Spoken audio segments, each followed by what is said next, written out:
I deconstructed from wellness culture at the same time I deconstructed from evangelicalism.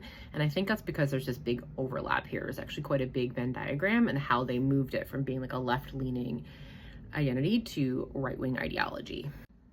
I used to identify as a crunchy mom like over 10 years ago, back when it was considered more like fringe and a lot more like left liberal leaning. It was identified more with like health food stores and drinking teas and eating bulgur wheat and kale. Looking at it from the outside now, it's really easy to see how these things overlap.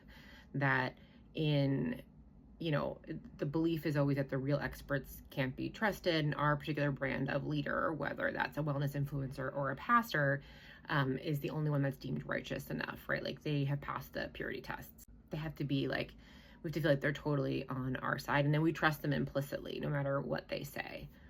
In both worlds, you have to be on high alert for intruders, whether that's like militantly praying to keep like demons and the devil out, or whether that is, obsessively detoxing or reading food labels. They're also all interested in the subjugation of women, and that can be a harder one to spot because many of these wellness influencers are women and they are making a lot of money. But they don't frame it that way. They don't want you to look at it that way. They want you to see it as any financial gain is in service of the cause, whether that is service of God, service of furthering God's kingdom, or like protecting your family and like sharing the truth. All of it is kind of seen as the same.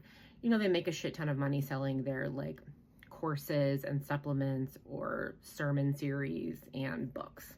They don't want you to notice that they're taking away your autonomy and rights in the name of purifying the culture. You're supposed to be focused on like how pretty they are and how much you want to be like them. And you're meant to think that if you were as faithful, you would also have that kind of money and be that pretty. You would be cancer free and have great skin and love motherhood and just feel happy all the time if you were just doing it as purely as they do. And they distort real problems. Like we do have a problem with environmental pollutants. We do have a problem with the cost of our medicine, the safety of our medicine in a country that has unchecked capitalism. But they don't point to those things, right? They tell you it's actually about a conspiratorial plot to keep you sick. It's actually like a cabal of devil worshippers that are trying to get to your children. All it's going to cost you is your sanity and all of your money and resources, right? So you have to be willing to spend all your money on supplements or tithe all your money to the church. And then you'll be rewarded one day. If you haven't been rewarded yet, you're supposed to keep waiting. Just keep waiting and have more and more faith. This is all part of the test. To restrict your food down to like pure foods. Everything has to be organic and cooked a certain way and like sourced a certain way. And you have to restrict all of your entertainment down to Hillsong songs and sermon series or mega church pastor books. It's all seen as protecting you from the like the enemy out there, right? The enemy could be the devil or the Democrats. It doesn't really matter. It could be the pharmaceutical companies. It's all the same arguments, all structured the same way.